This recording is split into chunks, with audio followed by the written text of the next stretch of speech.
Is it hot? I mean, it's pretty hot, but it's not bad. Actually, that's pretty good. What is it? It's the Sasquatch. Cactus squash. Cactus Squatch from Black Rifle Coffee Yeah, Company. I mean, it's actually pretty good. I don't think I've ever had, other than like canned Black Rifle, I don't think I've ever had their like brewed coffee.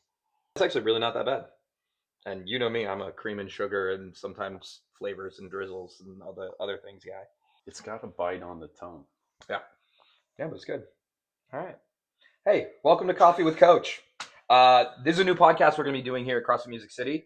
And we're just going to be talking about all things CrossFit, gym, programming, everything. And if you guys have any ideas for stuff, let us know. I'm Jake. I'm the head coach here, and this is Brock, our owner. Brock, we want to do an open recap, right? Yeah, I think that's where we want to start this first one. Just talking a little bit about the 3 weeks of the Open, what went well, Yeah. what we liked about it, what maybe we've done different than what we've done in the past, maybe our thoughts about what that Open means Cool. and the importance of the Open, Yeah. some big wins, big moments that we had in the Open. Just, I like it. yeah. I mean, it was definitely like your idea, and I like this a lot because we've never done this at a gym I've been at before, where Fridays we just said, hey, we're not doing classes. We are going to prioritize our community, and we're going to prioritize Friday Night Lights, which most CrossFit gyms do, and say, let's blow it out of the water. And I think that actually drove our community to get here probably more than they would have if they could have done morning classes or midday classes. Yeah. And how do you think that affected like attendance and energy and everything? You know, I hear this word community a lot, and people talk a lot about being a part of a community. And sometimes that gets kind of watered down with the actions of what really happens.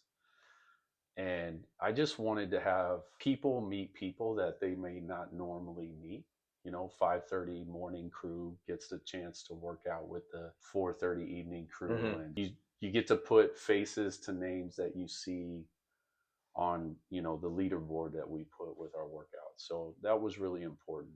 Yeah. Connect some people in a way that maybe they would not have normally had the connection to. Yeah, and I think that's, I mean, every CrossFit gym experiences this is like the morning people meet the evening people, Christmas party, Murph, Right. and Friday Night Lights. And so the more I think you can drive that as a gym, you're building that community and culture. Because I think CrossFit, yeah, that's a buzzword, right? We say community and culture all the time, but what are we really even doing to drive that?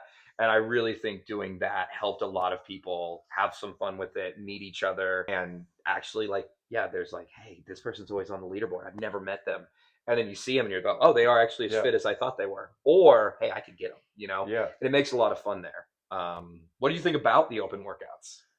I thought it was the best Open ever. Yeah. Personally, I've done 7 Opens. Some I remember well, some I don't. Some workouts I remember well. The burpee and deadlift workout. Yeah. I'm bad with the years and all of that, but this Open was memorable because everybody could play, but your fitness separated you in a way that was so fun. And I think, you know, 7 minutes of burpees, anybody can do that workout, but the fittest people are really going to excel. Yeah. I think that's an interesting point too, because a lot of what we're seeing is people are like, this Open sucked. And I think if, depending on who you are and what kind of person you are, that's really going to tell you what you think about the Open. And I personally, I like a heavy barbell. I like high skill. Yeah. But to your point, I think the fitness really shined. And that's what CrossFit's about. It's like, what is your level of fitness and how much can you do in a given time domain, right? And I think especially that third workout, it asks how bad do you want it and if you have an engine. And that's what the Open's for. It's for community. And as much as us, you know, quarterfinal level athletes want more, go qualify for quarters and go do that. Yeah. Yeah, I think it gave people the opportunity to get some insight into how their year probably has been going. And I'll be the first one to admit I haven't been pushing the intensity that I should. I mean, I'm showing up 4 or 5 days a week. I'm doing some accessory stuff. You know, have I been putting the time on the rings that I should have been? Had I been going to that place of exhaustion that I could have been? Probably not. Yeah. You know, I will say, as I've personally gotten older as an athlete, you know, it's harder to go to those places of pain. It hurts more. Yeah. Takes a little longer to recover. But you need to go there. Yeah. And that's what I didn't do this year in my training as much as I probably should have. And the Open just kind of showed it to me. Hmm. And Yeah, and I think what's cool about that though is a lot of times, some of these coaching organizations will say like, look, you should be 6 weeks before the Open, you should be excited, not the 6 weeks after. But really, I think you can capitalize on that, right? And we say, hey, we learned something, we saw where we are and where we want to be, and I think that that can take you forward in planning the entire year. yeah, And since we run our program inside the gym, we don't do outside programming. It's written yeah, here. We now know everything about our members. And I think we did learn a lot. It wasn't just you. I think I learned a lot about the level of intensity for a lot of people. The yeah, number one thing that I think I need to do as a programmer, because I hate doing it, because I don't like it myself, is what the phrase interference. yeah, That first workout, my quads blew up, and I couldn't walk for days. And yeah, how many workouts have I done this year where it was double quad heavy? Probably 4 at most yeah, over the course of a year. So yeah, to your point, it's like, oh, now we're seeing the things that we're missing and how can we adjust in a better direction. right. So that being said, you got any goals for next year? Be more consistent. Okay. Push the envelope, push the intensity a little more often. Um, compete a little bit more personally Yeah. in workouts. Yeah. A lot of times I'll see a workout on a board. I'll kind of understand some of the strategy and the pace, but I'm not putting myself in that kind of competition mindset of, how far can I go or how many reps can I accumulate. So maybe I need to sprinkle a little bit of that more in. Um, Personally, I'm training for this triathlon Yep. that's going to be at the end of May.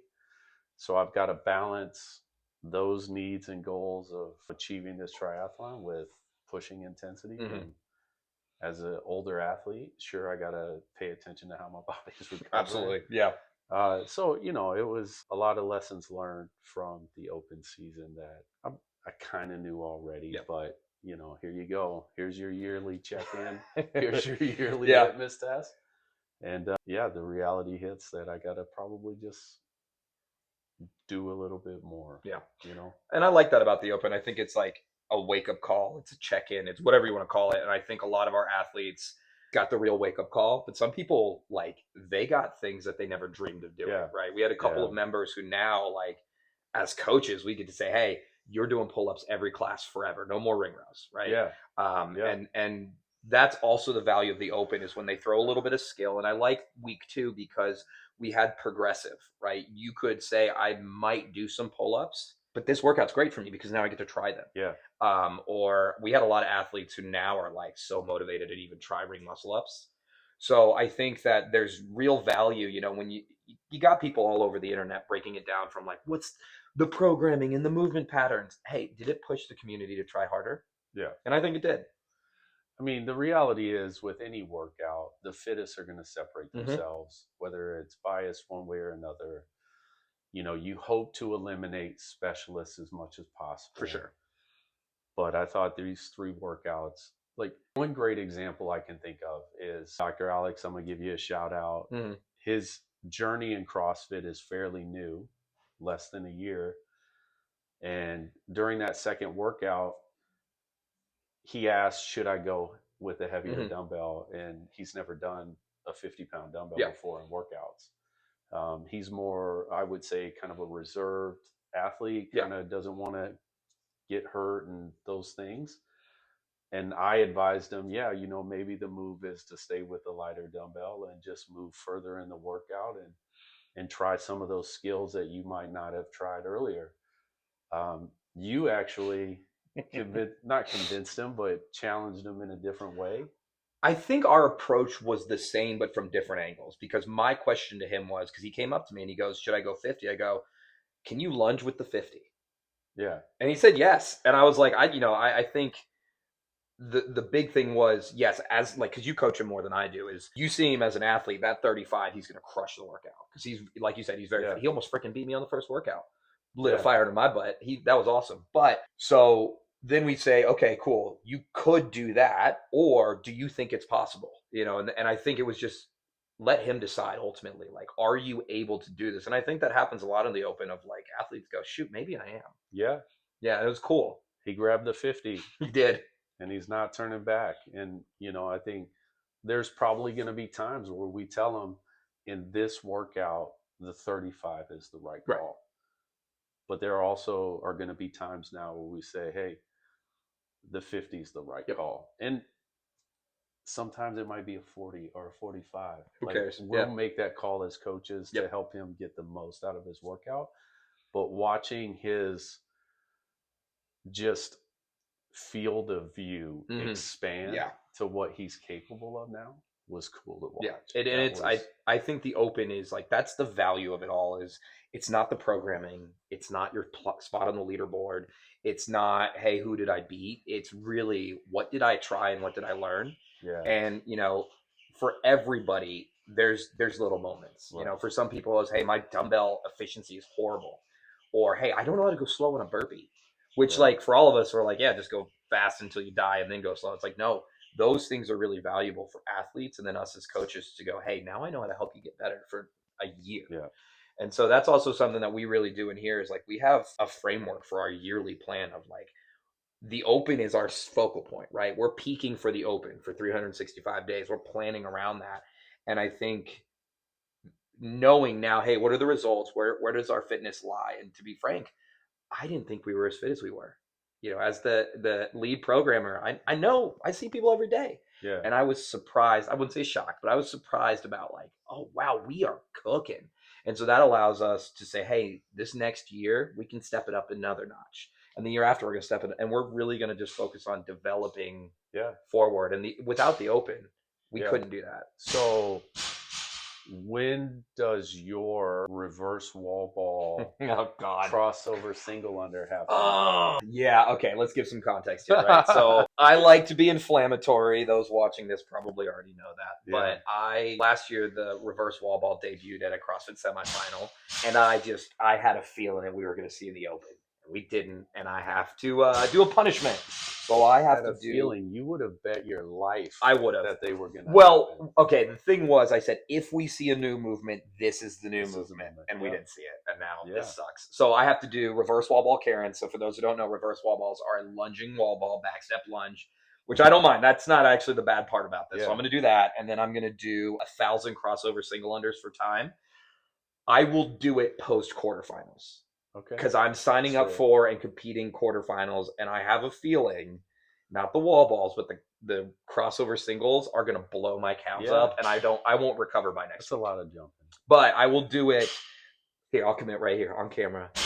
So not this coming Saturday, which will be during quarterfinals. Yeah. The following Saturday, when I'm done coaching class, I'm going to lace up the shoes, and I'm going to get them both done. Go for it. I'll do reverse wall balls. Spongy shoes. Oh, I will. My new runners, right? The ones that I'm obsessed with. New runners. But I'm gonna do both. Maybe we'll live stream it. Yeah. It'll be fun. It will be fun, and hey, look, I'm willing to eat my words. I think it's fun anyway, and it'll be a good workout. I know when you saw the wall ball announced, there was a moment where you were excited, and then it wasn't the wall ball. Mm-hmm. I was watching that, and I go, and then at week 3, you were like, there's got to be a jump rope. There's got to be a jump rope. That is also what surprised me, is like, I'm surprised we didn't see any jump rope. One of the things I think when we look at it as a broader scale and some higher level athletes, now we can start anticipating for quarters of like, we're going to see probably a very heavy barbell somewhere. Yeah. If the jump rope doesn't show up in quarters, then we start going, okay, are we not doing jump rope in CrossFit anymore? We'll see. But yeah, so it does allow for us to anticipate a little bit going forward for our higher level athletes, which I think we're either going to have 8 or 9 who qualified for quarters. And a couple people, you know who you are, who didn't sign up, who would have qualified. Yeah. I had a goal of 10. We were close. Yeah. We were close, which is awesome. I mean, I think that's awesome for our gym and our athletes. Like I said, the open was, I think, just a awesome test. Yeah. It was simple. Everyone could play. It challenged you to try some new things. Yep. And I think too, obviously we don't always want to reverse engineer results, but I look at, if I had have predicted from our gym prior to the open where my cutoff line for quarterfinals would be as far as our leaderboard, it's almost spot on. Of like, there were some athletes that would have been bubble athletes, in my opinion, that were very close to quarterfinals. And so it's like, hey, did we test fitness and get the results that are accurate? I'd say yes. Yeah. And then you could complain about programming till, the cows come home. But realistically, the workouts sorted people, like you said, into categories of, hey, here's your fitness. Now what are you going to do about it? Yeah. And so I think that's what we're going to do the rest of the year. Good. So any other thoughts on the open? I would do Friday Night Lights every week if I could get some of the energy that we Oh got my God. out of Yeah. it. Oh, it's The electric. fist bumps, the Yep. high fives, the text threads that were Mhm. going on. That kind of stuff to me is really what makes this time of year, especially the open season, special. And my hope is that we don't lose it Mhm. as it goes in through the rest of the game season. We got to ride the momentum. But I think we do it right. I think people are excited. I think we really did see people kind of invest more in their fitness and say, hey, I want to be more a part of this. And I think it's awesome. Yeah. So, That's all right. it. Well, thanks, guys. Thanks for watching. Like, subscribe, share, comment. Tell us what you want to hear about going forward. This is kind of like an open forum, right? We want to talk about all things CrossFit, gym, affiliate, coaching, professional CrossFit, all that stuff. So let us know what you want to hear from us, and we'll see you the next time. Peace.